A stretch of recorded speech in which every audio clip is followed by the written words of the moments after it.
হযরতে সালাবা রাদিয়াল্লাহু তাআলা এতটা পরিমাণ গুনাহ করলেন, এতটা পরিমাণ গুনাহ করার পর ছোট্ট একটি গুনার কারণে পাহাড়ের মধ্যে যখন যায়, পাহাড়ের মধ্যে যাওয়ার পর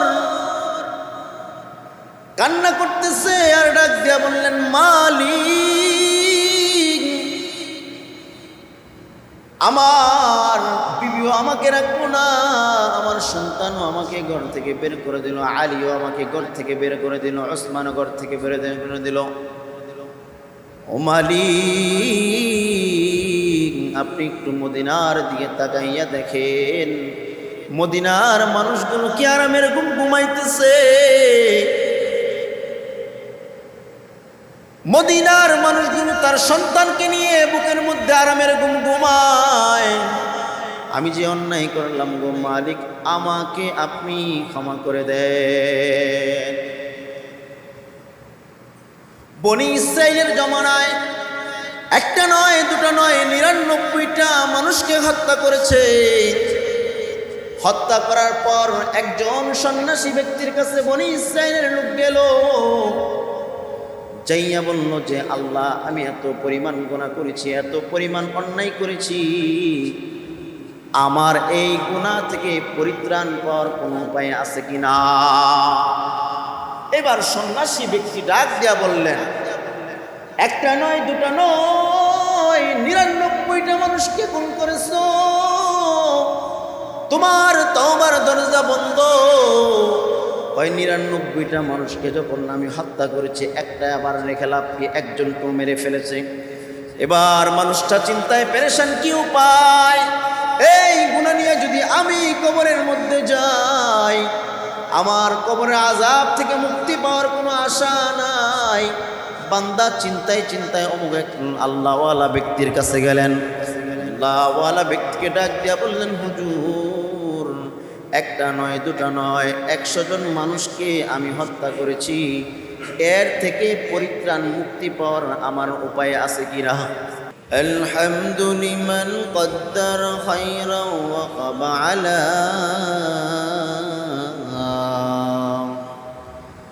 الحمد لمن قدر خيرا وخب على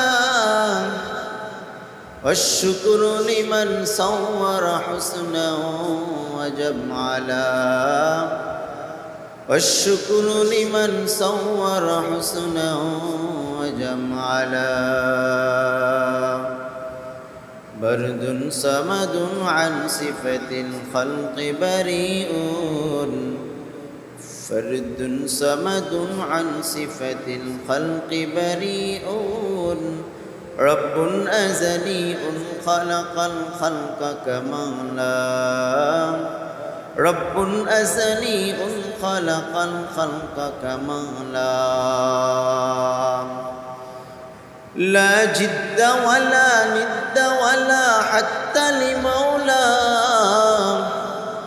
لا جد ولا ند ولا حتى لمولى الآن كما كان ولم يلق زوالا الآن كما كان ولم يلق زوالا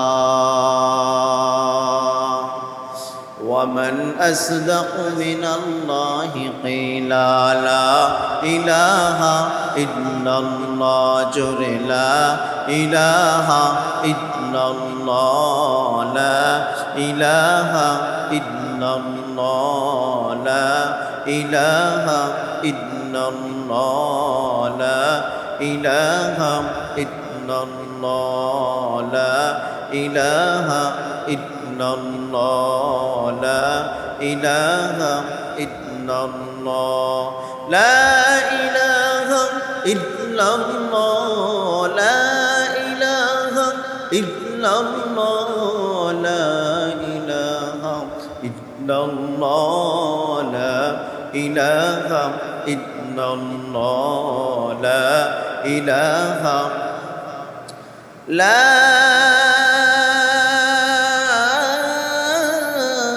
إله إلا الله মুহাম্মাদুর রাসূলুল্লাহ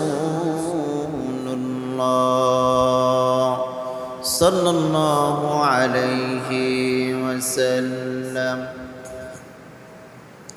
আলহামদুলিল্লাহ, মহান আল্লাহ তাআলার দরবারে অসংখ্য অগণিত শুকরিয়া যে মহান রব্বুল আলামিন এই প্রতিকূল আবহাওয়ার মধ্যে পবিত্র জুমার দিন জুমার নামাজ আদায়ের উপলক্ষে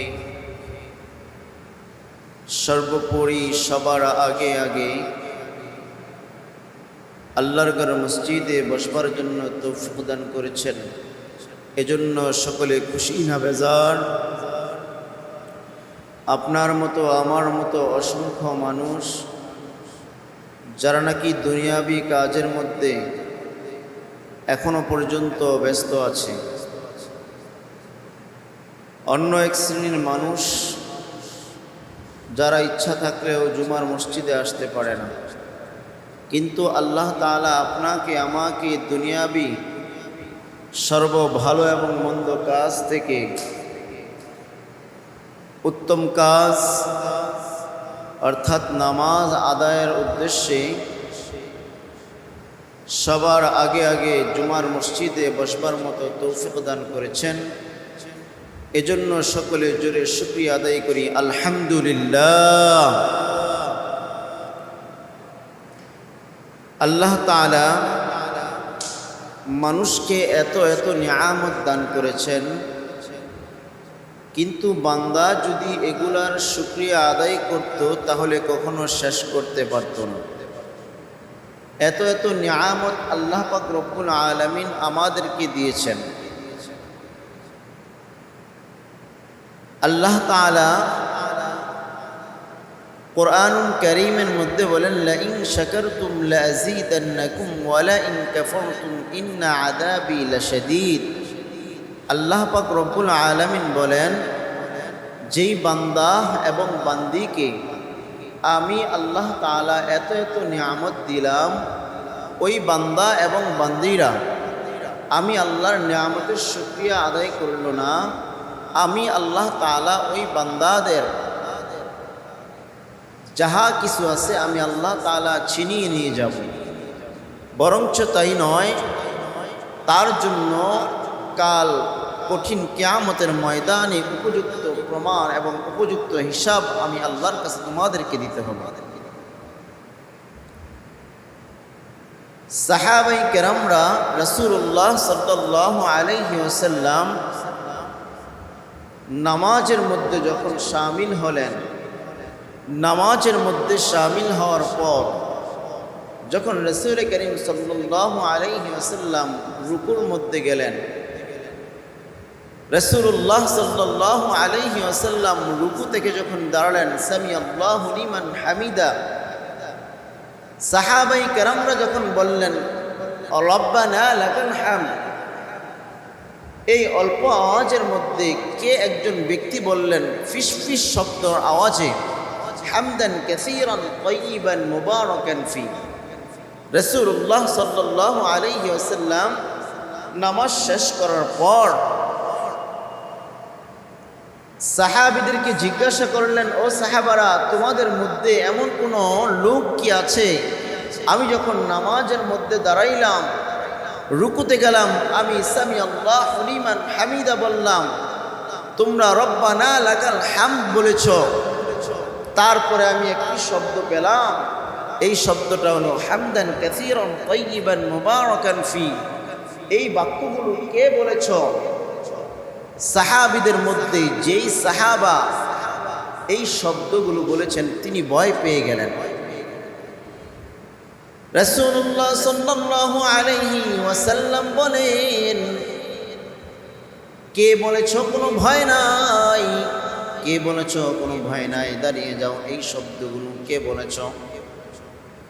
সাহাবীদের মধ্যে হইতে একজন সাহাবী ডাক দিয়া বললেন, ইয়া রাসূলুল্লাহ, ইয়া হাবিবাল্লাহ, আমি এই শব্দগুলো বলেছি, তুমি এই শব্দগুলো কি কি জন্য বলেছ? সাহাবা ডাক দিয়া বললেন, পয়গম্বর, আমি আল্লাহর শুকরিয়া কম আদায় করলে আমার ভালো লাগে না, এই জন্য আমি আল্লাহর শুকরিয়া একটু বেশি বেশি আদায় করার চেষ্টা করি। রাসূলুল্লাহ সাল্লাল্লাহু আলাইহি ওয়াসাল্লাম বলেন, ও সাহাবারা, তোমরা জেনে নাও, এই সাহাবা যখন এই শব্দগুলো বললেন, হামদান কাসীরান তাইয়িবান মুবারাকান ফি, তোমরা তো জানো না 70,000 ফেরেশতা তাদের মধ্যে প্রতিযোগিতা করা শুরু করেছে, কার আগে কে এই শব্দগুলো আল্লাহ পাক রব্বুল আলামিনের কাছে পৌঁছাবে। সুবহানাল্লাহ। তাহলে আল্লাহ তাআলা আমাদেরকে এত এত নিয়ামত দান করেছেন, এত এত বস্তু দিয়েছেন, এত এত জিনিস দিয়েছেন, এই জন্য বেশি বেশি শুকরিয়া আদায় করার চেষ্টা করব। যেই প্রেক্ষাপট নিয়ে আজকে আলোচনা করব, গত জুম্মায় আলোচনা করেছিলাম যে গুনাহের কারণে মানুষের মাঝে, এই গুনার প্রবণতার কারণে কি কি ক্ষতি সাধন হতে পারে।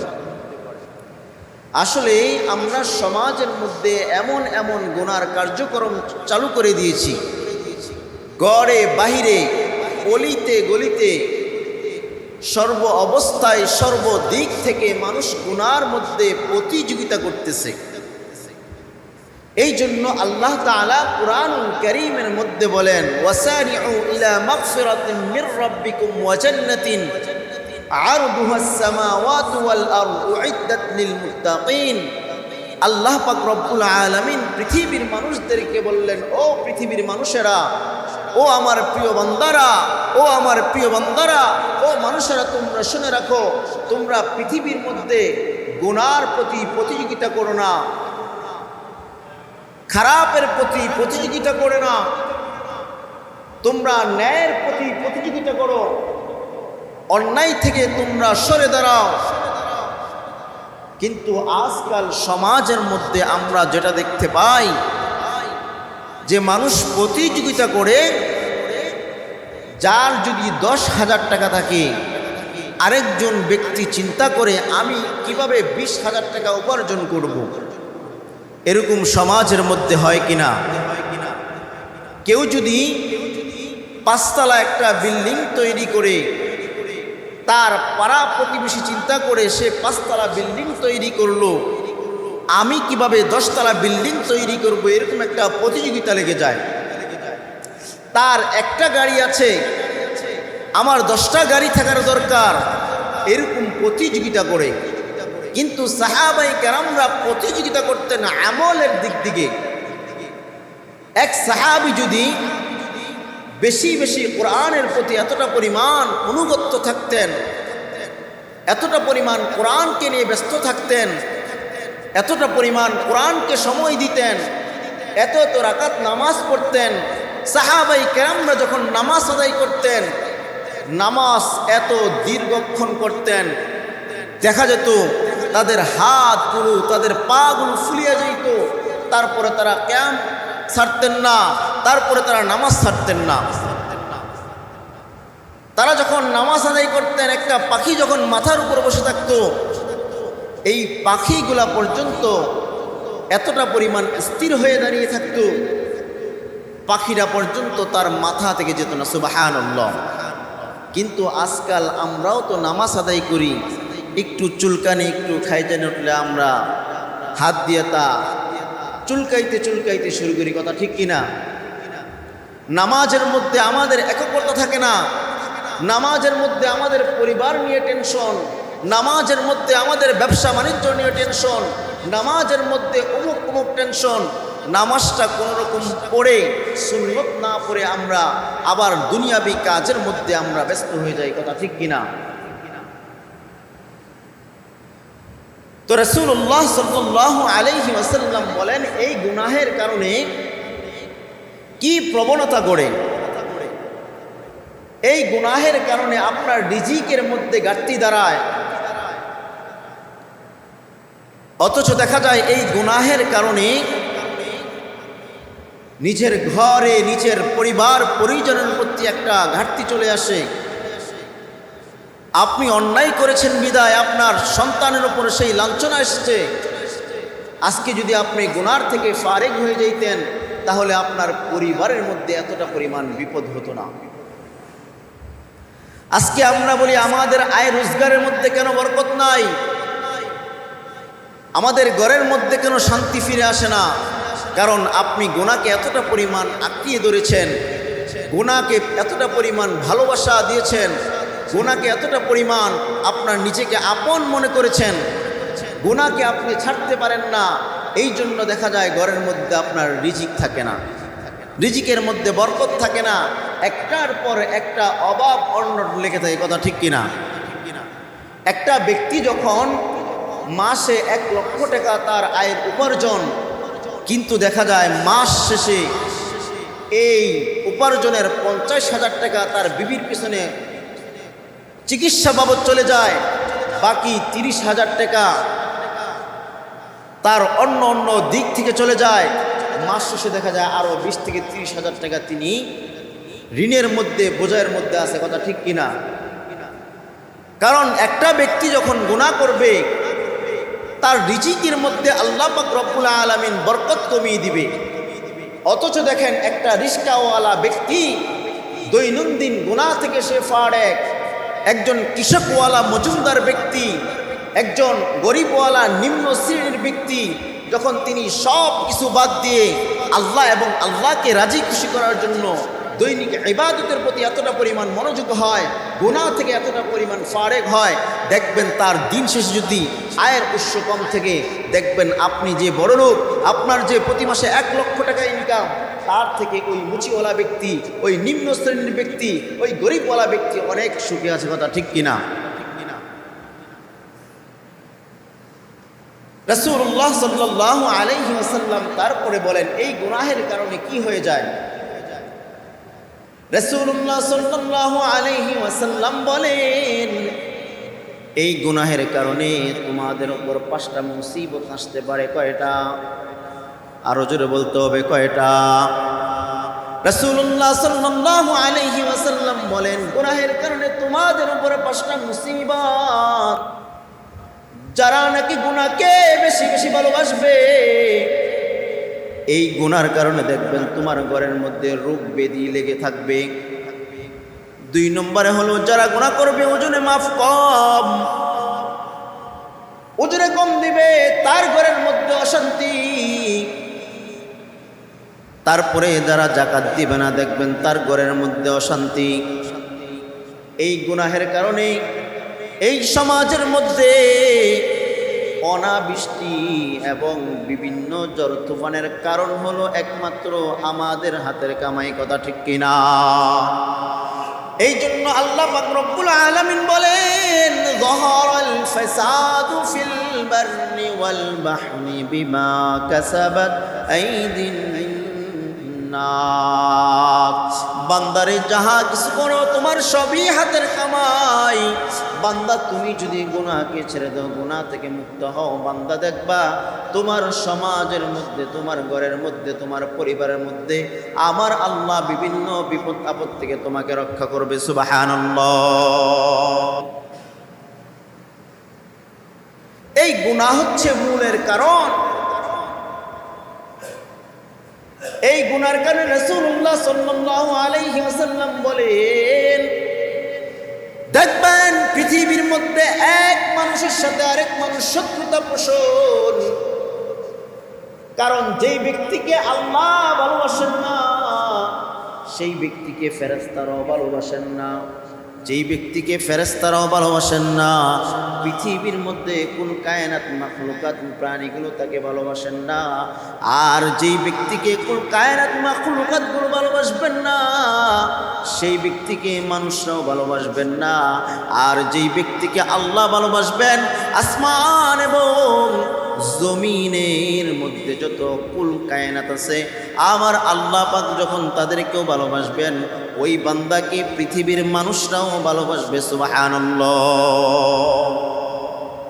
কারণ আপনি যখন আপনার মধ্যে গুনার প্রবণতা বেড়ে যাবে, এই গুনাহের কারণে আল্লাহ থেকে আপনার দূরত্ব হয়ে যাবে। কারণ আল্লাহওয়ালা ব্যক্তি, ইবাদতওয়ালা ব্যক্তি যখন আল্লাহর শরণাপন্ন হবে, আল্লাহর কাছাকাছি হবে, তার সমস্ত দোয়াগুলো আল্লাহ পাক রব্বুল আলামিন কবুল করবেন। আর আপনি যখন আল্লাহ থেকে ফারেগ হয়ে যাবেন, তখন পৃথিবীর মানুষগুলো আপনাকে ভালোবাসবে না। দেখবেন এক মানুষ আরেক মানুষকে দেখতে পারে না, প্রমাণ সহকারে দেখতে চান, দেখবেন ওই লোকের মধ্যে আমলের ঘাটতি আছে, ওই লোকের মধ্যে গুনার প্রবণতা বেশি আছে, তিনি ঠিক মতো নামাজ আদায় করেন না, ঠিক মতো রোজা করেন না, ঠিক মতো আল্লাহর হুকুম আহকাম রাসূলের সুন্নাহ মোতাবেক চলেন না। তার কারণে পৃথিবীর লোক, তার মা, তার বাবা, তার সন্তান আদি, তার পরিবার, তার পরিজন তাকে ভালোবাসে না। কথা ঠিক কিনা? এই জন্য গুনাহ থেকে আমাদেরকে পরিত্রাণ পেতে হবে, গুনাহ মুক্ত আমাদেরকে জীবন যাপন করতে হবে। গুনাহকে যদি আপনি ছাড়তে পারেন, এই গুনাহ থেকে যদি আপনি ফারেগ হতে পারেন, দেখা যাবে আপনার ইবাদতের মধ্যে প্রতিটা মনোযোগ সহকারে হবে। বান্দা যখন গুনাহ করে, বান্দার গুনার কারণে তার কলবটা কালো হয়ে যায়।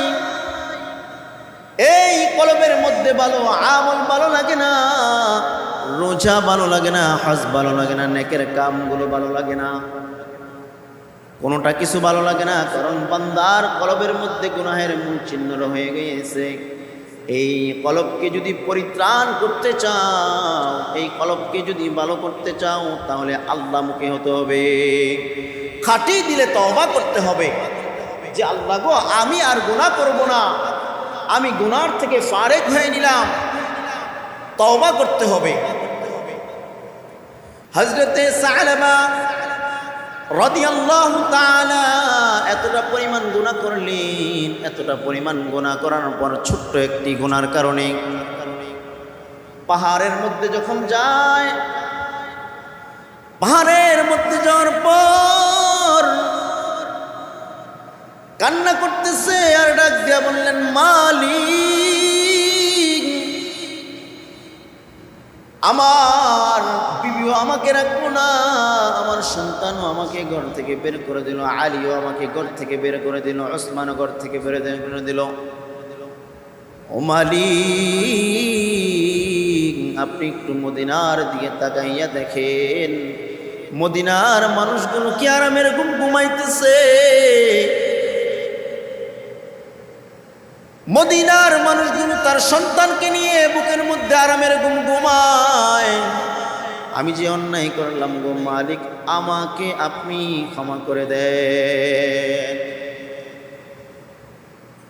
বনি ইসরাইলের জমানায় একটা নয়, দুটা নয়, ৯৯টা মানুষকে হত্যা করেছে। হত্যা করার পর একজন সন্ন্যাসী ব্যক্তির কাছে বনি ইসরাইলের লোক গেল, যাইয়া বলল যে আল্লাহ, আমি এত পরিমাণ গুনাহ করেছি, এত পরিমাণ অন্যায় করেছি, আমার এই গুনাহ থেকে পরিত্রাণ পাওয়ার কোনো উপায় আছে কিনা? এবার সন্ন্যাসী ব্যক্তি ডাক দিয়া বললেন, একটা নয়, দুটা নয়, ৯৯টা মানুষকে খুন করেছো, তোমার তওবার দরজা বন্ধ। ওই ৯৯টা মানুষকে যখন আমি হত্যা করেছি, একটা আবার রেখে লাভ কি, একজনকেও মেরে ফেলেছে। এবার মানুষটা চিন্তায় পেরেশান, কি উপায়? এই গুনাহ নিয়ে যদি আমি কবরের মধ্যে যাই, আমার কবরের আযাব থেকে মুক্তি পাওয়ার কোনো আশা নাই। বান্দা চিন্তায় চিন্তায় অমুক এক আল্লাহওয়ালা ব্যক্তির কাছে গেলেন। আল্লাহওয়ালা ব্যক্তিকে ডাক দিয়া বললেন, হুজুর, একটা নয়, দুটা নয়, ১০০ জন মানুষকে আমি হত্যা করেছি, এর থেকে পরিত্রাণ মুক্তি পাওয়ার আমার উপায় আছে কিনা? আল্লাহওয়ালা ব্যক্তি ডাক দিয়া বললেন, অবশ্যই তোমার পরিত্রাণ পাওয়ার উপায় আছে, তুমি খাঁটি দিলে তওবা করো। অমুক এক ব্যক্তি আছে, যার কাছে যাও, ওই মজলিসে গিয়ে আল্লাহর কাছে খাঁটি দিলে তওবা করো, আল্লাহ পাক তোমাকে মাফ করিয়ে দিবে। সুবহানাল্লাহ। বনি ইসরাইলের লোক তওবা করার জন্য ওই মজলিসের মধ্যে যখন রওনা করলেন, পথিমধ্যে আজরাইল আলাইহিস সালাতু ওয়াস সালাম তাকে জানটা কবজ করতে আসলেন। রহমতের ফেরেশতারা একদিকে তাকে টানা শুরু করেছে, আযাবের ফেরেশতারা একদিকে টানা শুরু করেছে, বলতেছে এই লোকটা জাহান্নামী, তাকে আমরা জাহান্নামের মধ্যে টেনে নিয়ে যাব। রহমতের ফেরেশতা বলছেন না না, এই লোকটা জান্নাতি, কারণ এই লোকটা খাঁটি দিলে তওবা করার জন্য, গুনাহ থেকে পরিত্রাণ পাওয়ার জন্য, তওবা করার জন্য ওই মজলিসের মধ্যে যাচ্ছে। সুবহানাল্লাহ। তখন আল্লাহ তাআলা ফয়সালা করলেন যে এই ব্যক্তির লাশ যদি আল্লাহ ওয়ালার বাড়ির কাছ থেকে নিকটে হয় তাহলে ওই ব্যক্তি জান্নাতি, আর যদি তার বাড়ি থেকে তার লাশটা কাছে হয় তাহলে উনি জাহান্নামী। আল্লাহ তাআলার কি দয়া এবং মায়া! আল্লাহ তাআলা বলেন, কুল ইয়া ইবাদিয়াল্লাযীনা আসরাফু আলা আনফুসিহিম লা তাকনাতু মির রাহমাতিল্লাহ ইন্নাল্লাহা ইয়াগফিরুয যুনুবা জামিআ ইন্নাহু হুয়াল গফুরুর রহিম।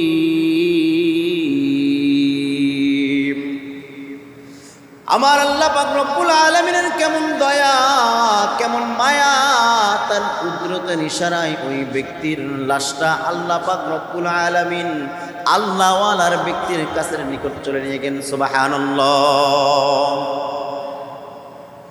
মানুষ এতটা পরিমাণ গুনার মধ্যে নিমজ্জিত, মুসা আলাইহিস সালাতু ওয়াস সালামের জামানায় মিশরের জমিনে বৃষ্টি নাই।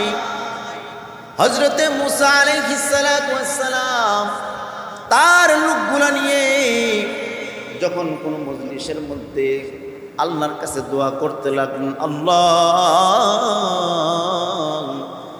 মিশরের জমিনে বৃষ্টি নাই, আপনি বৃষ্টির ব্যবস্থা করে দেন। আল্লাহ পাক রব্বুল আলামিন আসমান থেকে গাইবে আওয়াজ, ও মুসা, তুমি যাদেরকে নিয়ে হাত তুলছো ওই মজলিসের মধ্যে একজন জিনাকার ব্যক্তি আছে, ওই জিনাকার ব্যক্তিকে উঠাইয়া দাও। যতক্ষণ না পর্যন্ত ওই জিনাকার ব্যক্তিকে ওই মজলিস থেকে উঠাইবা না, ততক্ষণ পর্যন্ত আমি আল্লাহ মিশরের জমিনে বৃষ্টি দিব না। হযরতে মুসা আলাইহিস সালাতু ওয়াস সালাম ডাক দিয়া বললেন, কে আছো? ওই জিনাকার ব্যক্তি ময়দান থেকে উঠিয়া যাও, তোমার কারণে মিশরের জমিনে বৃষ্টি হয় না, তোমার কারণে মিশরের মধ্যে রহমতের বৃষ্টি হয় না। তুমি যে জিনা করছো আল্লাহ পাক রব্বুল আলামিন গাইবে আওয়াজ দিয়ে শুনিয়ে দিয়েছে, এই জন্য ময়দান থেকে উঠিয়া যাও। এবার জিনাকার ব্যক্তি চিন্তিত হয়ে গেলেন, মনটারে নরম করিয়া মাথাটারে একটু নিচু মনে ঝুঁকাইয়া চোখ দুইটা দিয়া পানি ফেলাইয়া আমার মালিককে ডাক দিয়া লাগলেন, আল্লাহ, আমি যে জিনাকার আমার ভাই জানে না, আমি যে জিনাকার আমার পরিবার জানে না গো আল্লাহ। এতদিন আমার গুনাহটাকে যেমনি গোপন করে রেখেছেন, আল্লাহ গো আপনি আমাকে ক্ষমা করিয়া দেন। আজকে যদি আমার গুনার প্রকাশটা আমার জন্য করে দেন, মানুষ আমাকে নানান কথা বলবে, মানুষ আমাকে খারাপভাবে মন্তব্য করবে। আল্লাহ গো, জীবনে খাঁটি তওবা করলাম, আর জীবনে কোনোদিন গুনাহ করব না। তারপরে হঠাৎ করে মিশরের জমিনে বৃষ্টি আসার পর মুসা আলাইহিস সালাতু ওয়াস সালাম ডাক দিয়া বললেন, আল্লাহ, আপনি তো বলেছেন মিশরের জমিনে বৃষ্টি দিবেন না, আপনি আবার কেন বৃষ্টি দিলেন? আল্লাহ পাক রব্বুল আলামিন ডাক দিয়া বললেন, মুসা, আমি যেই বান্দার কারণে আমি আল্লাহ জমিনের মধ্যে বৃষ্টি দিব না, আমি আল্লাহ ওই বান্দার কারণে মিশরের জমিনে বৃষ্টি দিলাম। সুবহানাল্লাহ। এই জন্য গুনাহ করার পর খাঁটি দিলে তওবা করতে হবে। এক আল্লাহর বান্দা এত পরিমাণ গুনাহ করছে, আসমান থেকে গাইবে আওয়াজ, ও বান্দা, তুমি যতই নামাজ পড়ো, যতই রোজা করো, তোমার গুনার পরিমাণ এত পরিমাণ বেড়ে গিয়েছে, কারণ তোমার জাহান্নাম ছাড়া আর কোনো গতি নাই। এবার স্ত্রী ডাক দেয়া বললেন, স্বামী, ওই যে আসমান থেকে গাইবি আওয়াজ, তুমি এত পরিমাণ গুনাহ করে ফেলছো, তুমি যতই নামাজ পড়ো, যতই রোজা করো, আল্লাহর দরবারে কান্নাকাটি করো, তোমার কান্নাকাটির কোনো লাভ হবে না, কারণ তোমার নামটা জাহান্নামের মধ্যে লেখা। এবার স্বামী ডাক দিয়া বললেন, ও স্ত্রী, আমি যদি এই তওবার থেকে ফিরে যাই, আমার তো আর কোনো ভিন্ন কোনো রাস্তা নাই। এবার মালিককে ডাক দিয়া বলেন, মালিক, এই হাত দ্বারা কত মা কাঁদাইলাম, কত সন্তান এতিম বানাইলাম রে আল্লাহ। ও আল্লাহ, জীবনে কত অন্যায় করলাম, আল্লাহ আপনার দরজা থেকে যদি আমাকে খালি ফিরাইয়া দেন, আল্লাহ পৃথিবীর মধ্যে আর কোনো দরজা নাই। ও আল্লাহ, খাটি দিলে তওবা করলাম, আল্লাহ আমার গুনাহগুলোকে আপনি ক্ষমা করিয়া দেন। সুবহানাল্লাহ। এই জন্য যদিও গুনাহ করে থাকেন, গুনার পরিমাণ এত বেড়ে গিয়েছে, পেরেশান নাই। والذين إذا فعلوا فاحشة أو ظلموا أنفسهم ذكروا الله فاستغفروا لذنوبهم ومن يغفر الذنوب إلا الله। গুনার পরিমাণ এতটা পরিমাণ বেড়ে গিয়েছে, কোনো টেনশন নাই। হাঁটি দিলে আমার মাওলার কাছে যখন তওবা করবেন, চোখের পানি ফালাইয়া আমার আল্লাহ তাআলা এই গুনাহগুলোকে মুক্ত করে আপনাকে আল্লাহর খাঁটি বান্দা হিসাবে কবুল আর মঞ্জুর করে। সকলে বলি আমিন।